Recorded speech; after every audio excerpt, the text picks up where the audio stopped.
Hello hello friends, कैसे आप सभी। आई होप आप सभी बहुत अच्छे होंगे and welcome back to my channel. So guys, आज बिग बॉस में बहुत सारी चीजें हुई हैं। दोस्ती टूटते हुए नजर आई है, जिनमें एक अच्छा बॉन्ड चल रहा था वो एक बॉन्ड टूटता हुआ नजर आया है। जहाँ पर आज घर के अंदर टास्क भी हुए हैं, दो दो टास्क हुए थे। जिसमें काल कोठरी से रिलेटेड एक टास्क हुआ और दूसरा टास्क हुआ कि 14वें हफ्ते में आप किसको देखना चाहते हैं। और मेरा भी आपसे फर्स्ट क्वेश्चन है कि आप इन तीन लोगों में से रोहित, सोमी एंड करण के इन तीनों में से आप किसको 14वें हफ्ते तक देखना चाहते हो। बाकी का कल पता चल ही जाएगा कौन जाने वाला है, लेकिन फिर भी आप मुझे इस बारे में जरूर बताएं आपको क्या लगता है कौन जाने वाला है। सो जल्दी से बात कर लेते हैं कि क्या क्या हुआ, कहाँ स्टार्टिंग हुई, कहाँ किसका कितना बैंड बजा है आज घर के अंदर। तो स्टार्टिंग में ही देखो, आज दिखाया रोमिल और सोमी बात कर रहे थे कि नॉमिनेशन या फिर जिस तरह से वीक पॉइंट वाली जो बातें हैं उन सब चीजों के बारे में। तो रोमिल स्वामी से ये पूछ रहे थे, अगर इन बाई चांस दीपक आपको इस घर के अंदर ना मिलके बाहर मिलते तो क्या आपका वहां भी लव एंगल नहीं बनता, या फिर ऐसा कुछ आपके दिल की घंटी नहीं बजती। तो स्वामी ने क्लियर बोला कि देखो ऐसा है, अगर मैं दीपक से 10 साल बाद भी मिलूंगी तो भी वो मेरे दोस्त ही रहेंगे, अभी भी वो मेरे दोस्त हैं। और मैं ऐसे कोई रियलिटी शो या ऐसे इतने बड़े प्लेटफॉर्म पे कोई लव एंगल नहीं बनाना चाहूंगी। बाकी का आगे खुदा की मर्जी है, क्या होता है क्या नहीं होता है। भाई भाई रोमिल ने पूछा कि आपने दीपक को नॉमिनेशन से सेव क्यों नहीं किया। जैसे आपको कभी कहीं मौके मिले तो आपने दीपक के लिए नॉमिनेशन से सेव क्यों नहीं किया। तो वही चीजों में बहसबाजी होगी। रोमिल सीधा सीधा ये बोलना चाहती थी कि भाई तुम मेरे को इतना सपोर्ट नहीं करती हो जितना तुम दीपक को सपोर्ट करती हो, रोम लेकिन कहीं ना कहीं तुम जो मेरे को सपोर्ट करती हो वो बात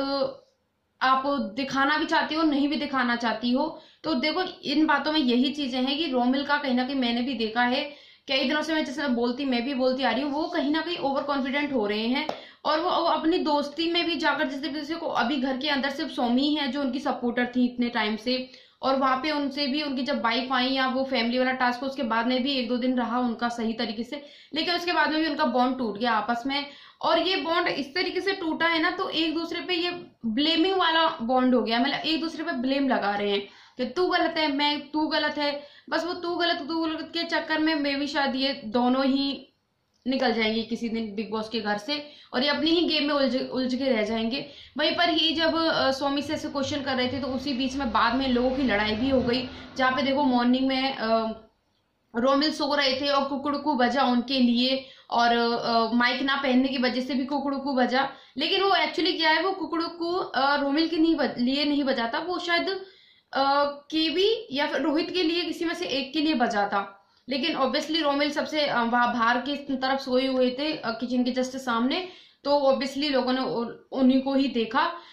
तो उसी बीच पे क्या हुआ, जब सुरभि ने सोमी को जाकर बोला कि यार वो रोमिल को मैं कैसे बोलूं, इतना सारे नियम है जो रूल्स है इतना ज्यादा तोड़ रहा है वो, मैं समझ में नहीं आ रहा। तो सोमी ने उनको ये कहते हुए निकली वो कि रोमिल तुमने क्या मतलब टारगेट कर लिया है क्या मॉर्निंग में सुबह की, तुम्हें एक रूल्स तोड़ना ही तोड़ना है। तो उसी चीज में उन लोगों की बहसबाजी हो गई कि यार आप इस तो सुबह सुबह मेरे पे चढ़ो मत। और जहां पे रोमिल ने बोला कि आप बाहर जा रही थी ना तो आप सोमी जाइए, तो सोमी ने बोला आपसे पूछ कर नहीं जाऊंगी, तमीज से बात करो, मैं खुद से जा रही हूँ, मेरे को जाना है तो मैं जाऊंगी। तो पता है ये बहसबाजी फिर उनकी बढ़ती बढ़ती बहुत आगे तक भी गई, वहां खूब इनकी लड़ाइयां भी हुई हैं आज घर के अंदर। वहीं पर ही जहां पर देखो पहले सोमी रोहित से और दीपक से बात की रोमिल के ओवर कॉन्फिडेंट को लेके। तो कहीं ना कहीं सोमी को भी लग रहा है कि वो ओवर कॉन्फिडेंट हो रहे हैं, और उन्होंने जो आज श्री को पावर दी गई आज काल कोठरी में भेजने के सदस्यों के लिए, जहां पर ऐसा नहीं उन्होंने सब घर वालों से बात की और सब घर वालों के जो विचार थे या जिनके सबसे ज्यादा जो नाम आए उन्हीं को ही उन्होंने उसमें भेजा है, काल कोठरी में भेजा है, जहां सोमी ने क्लियर रोमिल का नाम लिया है। तो देखो ये लड़ाई काफी ज्यादा ही, मुझे लग रहा है ज्यादा तो नहीं, मतलब चल ही रही है। ठीक है, एक लड़ाई भी देखना जरूरी है, कुछ तो मिले बिग बॉस 12 में, कुछ तो मसाला हो कुछ दिनों के लिए। वहीं पर ही देखो अब ये एक बहन भाई का बॉन्ड इनका था, रोमिल और सोमी का। अब सेकंड बॉन्ड था दीपिका और श्री का, जहां पर आज दीपिका श्री ने ऑयल मसाज कर रहे थे वो हेड की, और कह रहे थे कि भाई नैन्सी की, मतलब की जो वाइफ है नैन्सी की, मैंने तो एक बार ही ऑयल से मसाज की थी हेड की, और उसके बाद में तो अब आपकी घर आऊँ, नैन्सी जब ये देखेंगी ना तो मुझे ये बात कभी वो भूलने नहीं देंगी कि मैंने आपकी ऑयल मसाज की थी बिग बॉस के घर के अंदर। तो ये सब बातें हो रही थी, एक छोटी सी एक भाई बहन के प्यार की एक झलक सी दिखाई हमको। वहीं पर ही देखो अगला जो क्या हुआ, आज करण कहीं ना कहीं बहुत अपसेट हुए हैं आज उन चीजों को लेकर, जब वो बात कर रहे थे सोमी से, वो कई उन्होंने बात की, दीपक से वो बात कर रहे थे इन चीजों के लिए कि यार ये जो चीजें हो रही है ना ये सही नहीं है, सुरभि बहुत गलत जा रही है, उनका जो संचालन रहा वो भी बहुत ज्यादा गलत रहा है, और जिस तरीके से वो मुझे टारगेट कर रही है या जिस तरीके से उनका बात करने का तरीका है वो मुझे अभी अच्छा नहीं लग रहा है बिल्कुल भी। वहीं पर ही देखो आज बिग बॉस ने अनाउंस किया बेस्ट दावेदार के लिए कि घर के अंदर जो टास्क हुआ कल उसमें बेस्ट दावेदार कौन है, और बेस्ट दावेदार अपोजिट टीम से भी और खुद की टीम से भी उनको बेस्ट दावेदार श्री निकल कर आए, जहां पर करण और दीपक ने क्लियर बोला कि भाई उन्होंने जिस तरीके से एक चीते की तरह झपट्टा मारा उस चीज में, और वो भी मैं भी बोलूंगी उस चीज के लिए उनकी बहुत ही अच्छे मूव्स थे, वो जिस तरीके से उन्हें वो स्मार्ट प्ले करके एकदम से वो आए, एकदम शांति से निकले, और फिर बैकफुट पे 2 कदम जाके उन्होंने जिस तरीके से झपट्टा मारा उन्होंने एपीफिज का, तो सीरियसली गेम उन्होंने चेंज की थी, क्योंकि गेम का ये नियम था मेन कि जिसके पास में एपीफिज की बोतलें ज्यादा होंगी, जिस टेबल पे होंगी वो जीत जाएगा ये वाला टास्क। तो ऑब्वियसली ये श्री की वजह से ही तीनों बोतलें सामने आई, तो वो जीत गए और वो ही विजेता थे, वो बेस्ट परफॉर्मर भी रहे घर के अंदर। तो बेस्ट परफॉर्मर में उनको चीता बोल दिया आज दीपक ने। तो बेस्ट परफॉर्मर के लिए सेकंड ये था कि जो बेस्ट परफॉर्मर रहेंगे उनको एक अधिकार दिया जा रहा है कि काल कोठरी के सदस्यों के लिए उनको चुनाव करने हैं। 3 गोंग बजेंगे घर के अंदर, जिन गोंग में आप घर वाले आपको चीजें सजेस्ट कर सकते हैं, घर वालों से आप बात कर सकते हैं कि कौन अपने किसको भेजना चाहता है काल कोठरी के अंदर और क्यों रीजन बस। तो टास्क स्टार्ट हुआ, जहां पर पहले ही गोंग बजने से पहले ही डिस्कस कर लिए थे कि कौन किसको भेजने वाला है। वहीं पर ही देखो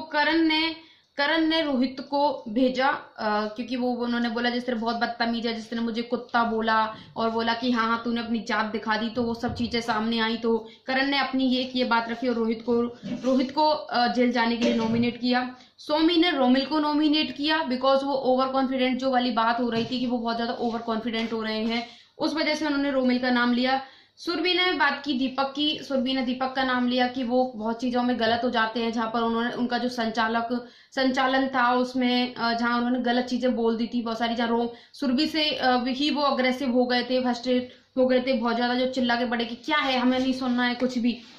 तो सुरभि ने बेसिकली उसी बेस पे दीपक का नाम लिया। दीपिका ने रोमिल का नाम लिया, वही ओवर कॉन्फिडेंट के ऊपर, और रोहित ने भी नाम लिया रोमिल का, वो भी ओवर कॉन्फिडेंट के ऊपर, कि बहुत सारी चीजों में ओवर कॉन्फिडेंट हो जाते हैं, जहां पर उन्होंने बिग बॉस को भी बोला था कि मैं तो बिग बॉस भी नहीं रोक सकते मुझे जीतने से। तो उसी बेस पर फर्स्ट गोंग पर रोमिल चले गए जेल। सेकंड गोंग आया, सेकंड गोंग पर सिर्फ श्री को दीपक से ही बात करते हुए दिखाया, जहां उन्होंने रोहित का नाम लिया था कि वही जिस तरह से उनकी बदतमीजियां रही हैं, जिस तरीके से उन्होंने मेघा के साथ में बिहेव किया था, मेघा थाड़ी जब आई थी, जसलीन से जिस तरीके से बात करते हैं या घर में जिस तरह से उनका बिहेव रहा है, श्री ने कहा हाँ मैंने भी उनकी वो चीजें नोटिस की हैं, वो जिस तरह से बात करते हैं, जिस तरह से अग्रेसिव होते हैं, बात करने जो तरीका है। तो ऑब्वियसली उसी बेस पर वैसे सब रोहित को ही नॉमिनेट करते, मैन अगर बात करते हुए दिखा भी देते बिग बॉस वाले, इतना दिखाया नहीं। और तो सेकंड गोंग पर रोहित चले गए।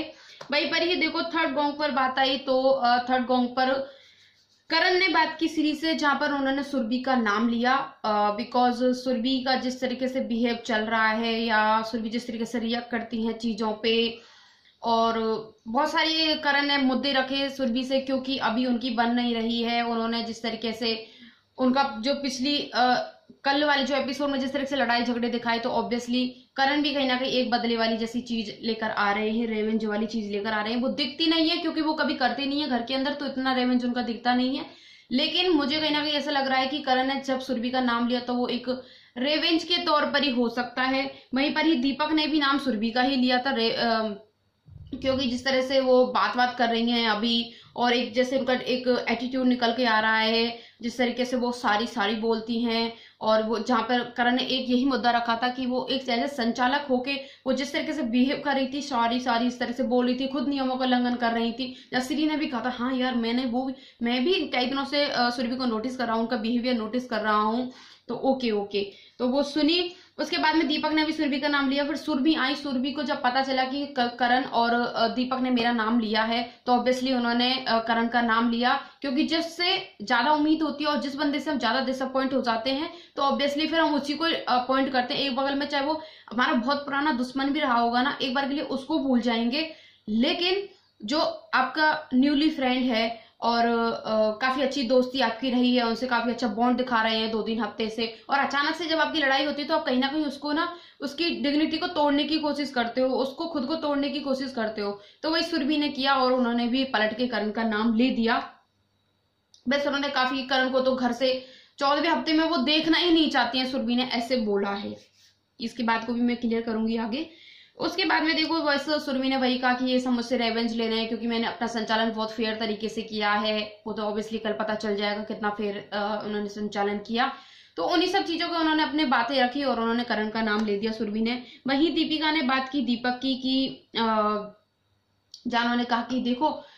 एक तरीके से देखा जाए कि सुरभि का गुस्सा कहीं ना कहीं एक जेन्युइन तरीके से निकल कर आता है, और ठीक है वो गुस्सा होती हैं, अग्रेसिव भी होती हैं, लेकिन दीपक का क्या है वो पता है कई चीजों को ना वो क्लियर नहीं कर पा रहे हैं, क्लियर तरीके से बता नहीं पा रहे हैं। जहां पर कल जिस तरीके से वो एज ए संचालक मतलब सुरभि पे जिस तरीके से वो चिल्लाई या वो गुस्सा हुए, तो मैं उनको कई बार मैंने उनसे वो चीजें पूछी, लेकिन वो उस चीज को क्लियर नहीं कर पाए। तो मेरे क्वेश्चंस के जवाब मेरे को नहीं मिले हैं, तो मुझे ऐसा लग रहा है कि मुझे दीपक को मैं अपनी तरफ से कालकोठरी में डालना चाहूंगी। वहीं पर ही पहले से ही रोमिल और रोहित बोले थे अरे यार दीपक तू आजा अरे आजा ना, बोल दे या तो सोमी को भेज दे या तू आजा। तो जैसे ही उन्होंने तीसरे गोंग पर अनाउंस किया श्री ने कि पहले सुरभि और दीपक का नाम जब दोनों का साथ में लिया कि दीपक, और घर में बात करने के बाद में मेरे सामने दीपक और सुरभि का नाम आए हैं। हालांकि दोनों ही वीक्स में बहुत ज्यादा गलत रहे हैं इसमें, लेकिन मैं फिर भी दीपक को कालकोठरी भेजना चाहूंगा, जहां पर वो मिलकर अरे यार आजा आजा तू आजा। और ऑब्वियसली दीपक भी चले गए कालकोठरी के लिए। तो कालकोठरी में आज गए रोमिल, रोहित एंड दीपक। तो अगर ये तीनों गए हैं तो तीनों बेसिकली नॉमिनेट हो चुके हैं ये। ओके, उसके बाद में देखो आज रोमिल को जिस तरीके से जेल में भेजा और रोमिल का जिस तरीके से थोड़ा बहुत फुटेज मिल सकता था घरवाल बिग बॉस वालों को, थोड़ी बहुत उनसे गपशप मिल सकती थी, थोड़ी बहुत उनसे चर्चा मिल सकती थी, थोड़ी बहुत उनसे मसाला मिल सकता था, तो वो मसाला उन्होंने श्री के बात के थ्रू दिखाया। बिग बॉस वालों ने जिस तरह से रोमिल बोल रहे थे, तो रोमिल ने कहा कि यार ये जो श्री है ना ये बहुत ही स्मार्ट प्लेयर है, बहुत ज्यादा स्मार्ट प्लेयर है। मतलब रोमिल भी इस बात को मानते हैं कि श्री सीरियसली में एक अच्छे प्लेयर हैं, और जो अच्छा प्लेयर है वो ऑब्वियसली जीतने का हकदार भी है। श्याम दाम दंड भेद वो चाहे किस तरीके से भी जीते, कोई भी उठाए, लेकिन बस वो गलत ना हो, किसी के लिए गलत विचार ना रखें, बाकी का वो माइंड से कैसे भी प्ले कर रहे हैं, चाहे वो इमोशनल होके कर रहे हैं, चाहे वो डिप्लोमेटिक होके कर रहे हैं, लेकिन अगर वो जिस तरीके से भी प्ले कर रहे हैं लेकिन वो गेम के अंदर कुछ तो कर रहे हैं, तो ऑब्वियसली प्लेयर हैं, वो बहुत अच्छे प्लेयर हैं। वहीं पर ही जहां पर उन्होंने कहा कि देखो यार बहुत अच्छे से स्मार्ट प्ले कर रहा है। देखो ये जैसे से शिल्पा और सिंधे और विकास का जिस तरह से एक रहा मूव और जिस तरीके से उनका एक फाइट दिखाया गया, वो एक अलग ही लेवल का फाइट था, उनका एक अलग ही लेवल का गुस्सा था एक दूसरे को लेकर। तो उसी चीज को पता है क्या श्री ने बहुत अच्छी तरीके से फॉलो किया है। ये इमोशनल तरीके से ब्लैकमेल करते करते करते करते ये यहाँ तक आ गए। अब देखो कंट्रोवर्सी कैसी भी हो, इमोशनल हो, ड्रामा हो या फाइट हो, कंट्रोवर्सी चाहे कैसी भी क्यों ना हो, लेकिन कंट्रोवर्सी होती है। अब वो उस चीज को जब वो अपने लिए इतनी लाइफ में वो इतना दुख पाए हैं उस कंट्रोवर्सी की वजह से, और अगर उसी कंट्रोवर्सी की वजह से वो कोई शो जीत सकते हैं, जनता का दिल जीत सकते हैं, तो इसमें कोई बुरी बात नहीं है। बिकॉज अगर चाहे वो कैसे भी गलत तरीके से आए हो या फिर उनका उस टाइम पे कुछ भी रहा हो, उस वजह से वो कंट्रोवर्सी में आए हैं, जितना उन्होंने दुख पाया है, जितना उन्होंने अपना नाम खराब किया है, और उसके बाद अगर उनको एक मौका ऐसा मिलता है कि वो अपना नाम अच्छा कर सकते हैं या उससे उनको अच्छा फेम मिल सकता है, अच्छी रेस्पेक्ट मिल सकती है, जनता का दिल जीत सकते हैं, वो ऑब्वियसली वो जीत रहे हैं, तो इसमें कोई बुरी वाली बात नहीं है, अच्छी बात है इस तरीके से प्ले करना। तो कहीं ना कहीं में श्री प्लेयर अच्छे हैं। तो बस वो ये सारी चीजें बात हो रही थी। रोमिल ने जिस तरीके से बातें की, मतलब वो सीधा ये कहना चाह रहे थे कि ये आए हैं ना, तो ये एकदम प्लानिंग प्लॉटिंग करके सब कुछ आए हैं, और अगर वो प्लानिंग प्लॉटिंग करके आए हैं तो इट्स गुड। आप वकील हो, आप वकील होकर ही प्लानिंग प्लॉटिंग नहीं कर सकते। आप वकील होकर एक कहीं भी आपको मुझे आपकी वकील जैसी भूमिका नहीं दिखती है रोमिल के अंदर मुझे, तो ये कोई बुरी बात नहीं है, वैसे रोमिल के लिए है ऑब्वियसली। ओके, उसके बाद में देखो टास्क हुआ 13वें हफ्ते से निकलकर आप 14वें हफ्ते में किन किन सदस्यों को देखना चाहते हैं, जहां पर देखो बिग बॉस वालों ने भी ना, मतलब किस तरीके से उन्होंने सोच कर रखा, मतलब कि ये लोग ये 3 पर्सन सबसे पीछे हैं। इसका मतलब सोमी, रोहित एंड केबी, इन तीनों को ही क्यों चुना गया, किसी और को क्यों नहीं, सुरभि को क्यों नहीं, दीपक को क्यों नहीं, रोमिल को क्यों नहीं? तो बिग बॉस वालों को भी पता है। तो इंडिया पोल के हिसाब से उस घर में इसका इस तरीके से टास्क रखा गया घर के अंदर, बिकॉज ये नॉमिनेट भी है, घर के अंदर टास्क रखा गया। तो बिग बॉस वाले भी देखना चाहते थे कि ये कितना समझ पाए हैं या ये किसको सपोर्ट करेंगे अभी। तो देखो मोस्टली जो घर वालों ने सपोर्ट किया वो करणवीर को सपोर्ट किया, बाकी का रोहित और सुरभि ही सिर्फ करण के खिलाफ थे, उन्होंने करण का नाम लिया। सुरभि ने बेसिकली इस चीज पे नाम लिया था क्योंकि वो उनका नाम ले रहे थे, और वो कहीं ना कहीं सुरभि में वजह से बोली कि जब न्यूली फ्रेंडशिप होती है और जब बहुत प्यार प्यार प्यार प्यार होता है, लेकिन थोड़ा सा झगड़ा, थोड़ा सा गुस्सा या कोई एक पॉइंट पर एक अपने बात को उठा देना, अपने मुद्दे को रख देना, फिर वो अंदर आपके लिए बहुत गलत हो जाता है। तो वही सुरभि अभी वही कर रही हैं। बाकी का करण तो जैसे हैं वैसे ही चल रहे हैं अपने गेम में, उनका कोई चेंजेस नहीं है उसके बाद में भी। हालांकि वो आज घर के अंदर बहुत सारी चीजें बोलते हुए नजर आए हैं, जिस तरीके से वो सोमी से बात कर रहे थे तब। तो देखो इसी में ही इस टास्क के दौरान पर यह टास्क इस तरीके से था कि बकेट में सबकी बॉल्स रखी गई हैं, और जिसकी बॉल सबसे ज्यादा घर के बाहर श्रीसंत किक करेंगे, घर के गेट के बाहर, वो कहीं ना कहीं लोग इनको देखना था कि कौन मतलब है इस घर से जाने लायक, कौन डिजर्व करता है, या ये जो लोग हैं मेंबर जिनके साथ में रह रहे हैं क्या सोचते हैं इन तीनों के बारे में। तो देखो यहाँ पे सोमी का नाम बिल्कुल भी नहीं आया, इसका मतलब सोमी वीक प्लेयर नहीं है, बिल्कुल भी नहीं है। वो उनको वीक बोला जा रहा है, वो वीक प्लेयर नहीं है, बहुत ही स्मार्ट प्लेयर है वो। उसके बाद में करण को ऑब्वियसली 2 लोगों ने ही टारगेट किया है, बिकॉज सुरभि का मैंने आपको बता दिया, रोहित का भी उनसे बन नहीं रहा है। रोहित हमेशा उनके लिए बोलते हैं ये करता क्या है, चाचीगिरी करता रहता है, और ये शो में इसका कोई वजूद ही नहीं है, बस इधर से उधर टहलता रहेगा, चोरियां करता घूमेगा बस। तो रोहित तो उनसे वैसे भी जेलिस हैं, तो उसकी वजह से वो उस चीज को बोल नहीं सकते। उसके बाद में देखो टास्क के अकॉर्डिंग रोहित तो जा सकते हैं इस हफ्ते, और मुझे भी ऐसा लग रहा है कि रोहित जा सकते हैं। अभी तक मुझे ऐसा लग रहा था, लेकिन जिस तरीके से बिग बॉस वालों ने टास्क रखा, ऐसे सडनली टास्क रखा, और जिस तरीके से उन्होंने बाद में जब बिग बॉस ने एक लाइन बोली कि ये देखना बहुत ही दिलचस्प होगा इस हफ्ते, इस वीक में, कि कौन घर से बाहर जाने वाला है, और आपके जिस तरीके से आपने अपना अनुमान लगाया वो अनुमान आपका कितना सही है। तो देखो जब बिग बॉस वाले ऐसी लाइन बोलते हैं ना, तो इसमें एक ट्विस्ट होता है। अब इस ट्विस्ट में कहीं ऐसा नहीं हो कि डेफिनेटली करण मुझे नहीं लग रहा है कि घर से बाहर हो जाएंगे, लेकिन मुझे ऐसा लग रहा है कि सोमी कहीं घर से बाहर नहीं हो जाए। तो सोमी, अभी मैं वैसे तीनों में कंफ्यूज हूं, लेकिन मैं चाहूंगी कि करण अभी भी थोड़ा और प्ले करें गेम के अंदर, और रोहित को डेफिनेटली बाहर जाना चाहिए। तो बेसिकली मैं भी देखना चाहूंगी कि कल कौन घर से बाहर होने वाला है। वहीं पर ही देखो आज करण थोड़ा इमोशनल हो गए थे उन सब चीजों से, जहां पर वो सोमी से बात कर रहे थे कि यार ये जो जहां सोमी ने उनको बहुत ही एक बहुत ही सही चीज बोली सोमी ने, कि पता है करण अभी क्या हो रहा है कि पहले जब आप श्री और दीपिका के ग्रुप में थे तो आप वहां कहीं ना कहीं दब रहे थे, वहां आप निकल ही नहीं पा रहे थे, क्योंकि वो लोग अपनी ही गेम प्लानिंग कर रहे थे, आपको इन्वॉल्व नहीं कर रहे थे, आप दब रहे थे। लेकिन आप जब सुरभि और दीपक और इन सब के ग्रुप में आए तो आप यहाँ पे भी वो सेम हो रहा है, आप कहीं दिख ही नहीं रहे हो, आप दब रहे हो इनके डिसीजंस के अंदर। तो देखो अगर वो डिसीजंस के अंदर दब रहे हैं केबी, तो मैं यही बात बोलूंगी कि केबी गेम में इन्वॉल्व ही नहीं कर रहे हैं, अपना इन्वॉल्वमेंट दिखा ही नहीं पा रहे हैं अपना, या तो वो प्ले कर रहे हैं जहां उन्होंने कोशिश भी की थी लेकिन कोशिश उनकी बाकायदा बार बार फेल हो जाती है। और जब बंदा बार बार कोशिश करता है, जब उनको लगता है कि यार ये गेम यार मेरे अकॉर्डिंग नहीं चल रहा, अब जैसा चल रहा है चलने दो, तो वहीं पर ही वो जब फिर उसके बाद जब सोमी ने बात की, तो जब केबी ने सोमी को बोला कि सोमी एक्चुअली पता क्या है, जो सुरभि ने मेरा नाम लिया है ना, वो एक रंजिश की वजह से लिया, एक रेवेंज की वजह से लिया है उसने, क्योंकि मैंने उसका नाम लिया श्री के सामने और हमारी वैसे अभी ज्यादा बॉन्डिंग बन भी नहीं पा रही है एक दूसरे से, तो उस वजह से सुरभि ने नाम लिया है। अब देखो सुरभि का क्या है कि जब उन्होंने नाम लिया है ना मेरा, तो वो रेवेंज तो है ही, साथ में वो कहीं ना कहीं श्री को एक सपोर्ट की तरह पर ले रही हैं,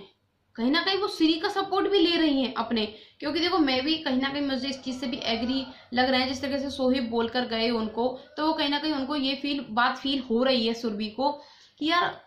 ऐसा ना हो कि मैं इतना बुरा होते होते मेरा आगे के करियर की कोई प्लानिंग ही ना हो। जहां उन्होंने आज बोला भी कि भाई ये मेरे लिए स्ट्रॉन्ग कंटेंडर है, तो मैं इनको बाहर करना चाहती हूँ, तो मैं अभी भी प्ले नहीं करूंगी तो कब प्ले करूंगी, तो भाई स्ट्रॉन्ग प्लेयर तो आपके लिए श्री भी है। तो जैसे करण ने बिल्कुल सही पकड़ा इस पॉइंट पे कि जहां उन्होंने ये बात बोली कि इनकी तो फैन फॉलोइंग बहुत है और ये तो बहुत हिट एक्ट्रेस है, तो इनको तो इनके फैंस बचा लेंगे, लेकिन हमें कौन बचाएगा, तो मुझे भी तो अपना कंपटीशन कम करना है ना। तो उन्होंने करण ने कहा कि जब ये बात मेरे पे लागू होती है तो ये बात श्री पे लागू क्यों नहीं होती, क्या श्री की फैन फॉलोइंग नहीं है, श्री की फैन फॉलोइंग जबरदस्त फैन फॉलोइंग है उनकी, तो उनके लिए क्यों नहीं, ये एक सिर्फ रेवेंज था। तो जहां पर फिर उसके बाद में करण ने कहा कि यार और वैसे भी ये सच में सुरभि रेवेंज ही ले रही हैं, सिर्फ उनका नाम ले देने की वजह से अभी उनके फ्रेंडशिप में वो नहीं है, कहीं ना कहीं वो श्री और दीपिका की गुड बुक्स में आना चाहती हैं, तो इसलिए वो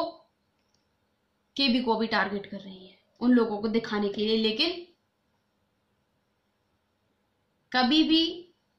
पेट